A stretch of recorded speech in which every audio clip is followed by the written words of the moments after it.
Cubs fans, hold on to your hats because the north side is about to get wild.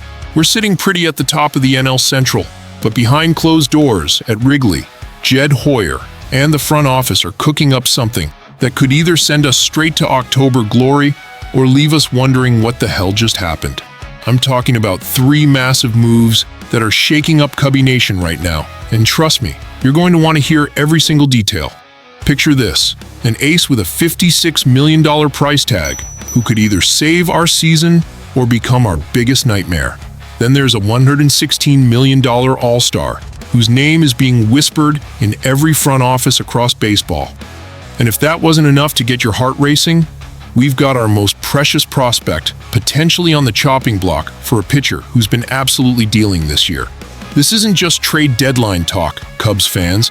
This is about our championship window and whether we're about to slam it shut or blow it wide open. With Justin Steele done for the year and our rotation ERA sitting at a mediocre $4, something's got to give. The phone lines are burning up, the scouts are working overtime, and every Cubs fan from Wrigleyville to the suburbs is holding their breath. We're in first place, but first place doesn't mean squat if we can't pitch our way through October. Before I dive into this emotional roller coaster, smash that like button if you're ready for some Cubs chaos, drop a comment with your trade predictions, and hit subscribe because this story is going to have you on the edge of your seat until July 31st. But here's what's really eating at me, Cubs fans. Are we about to make the same mistakes that have haunted us for decades, or is this finally our moment to get it right? The first bombshell involves a former Cy Young winner whose season has been an absolute disaster. Cubs fans, let me tell you about the nightmare scenario that has every analyst in baseball shaking their heads, and it involves none other than Sandy Alcantara. Yes, that, Sandy Alcantara, the guy who dominated the National League just 3 years ago and took home the Cy Young Award. But here's the gut punch. This season, he's been throwing batting practice out there with a horrific 7.89 ERA in 12 starts. The man has given up more earned runs than any pitcher in baseball, and yet somehow, some people think we should trade our future for him. Think about it, Cubs fans. We've been down this road before. How many times have we watched this organization trade away top prospects for broken-down veterans who never found their mojo again? The $56 million left on Alcantara's contract should be a red flag the size of the center field flag at Wrigley. But desperation does funny things to front offices. What's killing me is that we know better. We've seen this movie before, and it never ends well. Alcantara was untouchable in 2022, absolutely dealing with a 2.28 ERA and 228 strikeouts. But that was 3 years ago, Cubs fans. 3 years. He missed all of last season, and now he's out there looking like he's never seen a major league hitter before.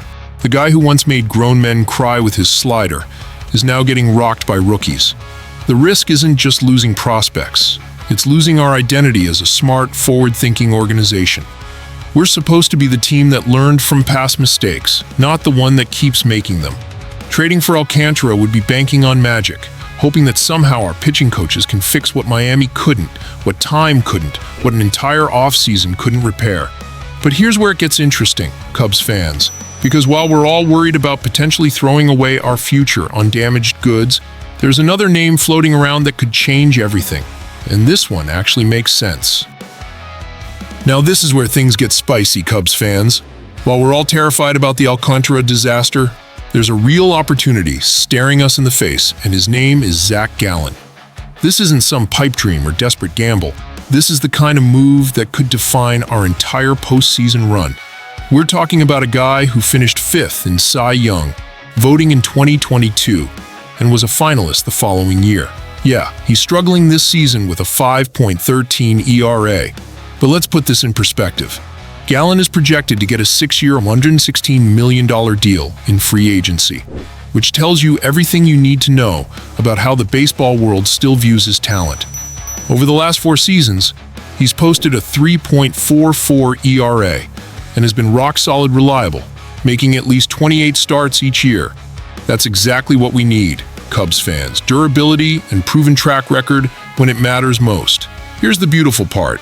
Arizona might actually have to sell.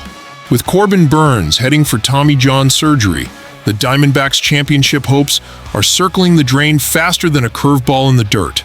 They just handed Burns $210 million, so paying Gallen another $116 million might not be in the cards.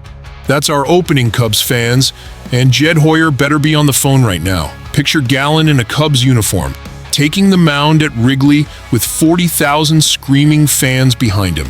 Picture him as our Game 1 starter in October, the guy we hand the ball to when everything's on the line. This isn't about fixing a broken pitcher.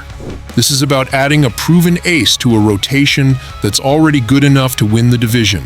The bidding war is going to be insane, and every contender in baseball is going to want Gallen. But we've got something most teams don't. We've got prospects that make general managers drool. Speaking of which, one of our crown jewels might already be on his way out the door. Cubs fans, this is it. The moment that could define our entire future, and it revolves around our most precious asset, Moises Ballesteros. I'm talking about our 21-year-old stud, who's absolutely raking in AAA with a .332 average and an .826 OPS. This kid isn't just a prospect, he's the prospect. The guy we've been dreaming about anchoring our lineup for the next decade. But here's the devastating reality.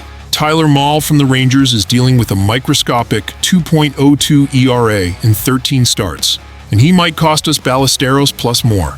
Let that sink in, Cubs fans. We're talking about potentially trading away our future franchise cornerstone for a 30-year-old rental with an injury history that reads like a medical textbook. Mahle missed almost 2 full seasons due to injuries, and now we're supposed to bet our farm system on him staying healthy through October? This is the kind of move that keeps me up at night, because if it works, we're heroes. If it doesn't, we just traded away the next Anthony Rizzo for a guy who might not even make it through September. But here's what's really eating at me. We're in first place right now.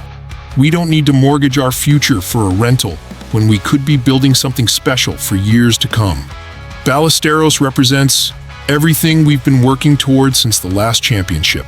Homegrown talent, patience, and building from within. The clock is ticking toward July 31st, and every decision we make in the next few weeks will echo through Wrigley Field for the next decade. Are we going to be the team that traded away our future for a wildcard berth? Or are we going to be smart enough to make moves that help us now and later? Cubs fans, I need you to sound off in the comments. Are you willing to trade Ballesteros for a championship run? Or should we hold on to our prospects and trust what we've built? Hit that like button if this trade talk has you as nervous as I am. And subscribe because this deadline is going to be absolutely bonkers. The North Side is about to find out what we're really made of, and honestly, I'm not sure I'm ready for the answer.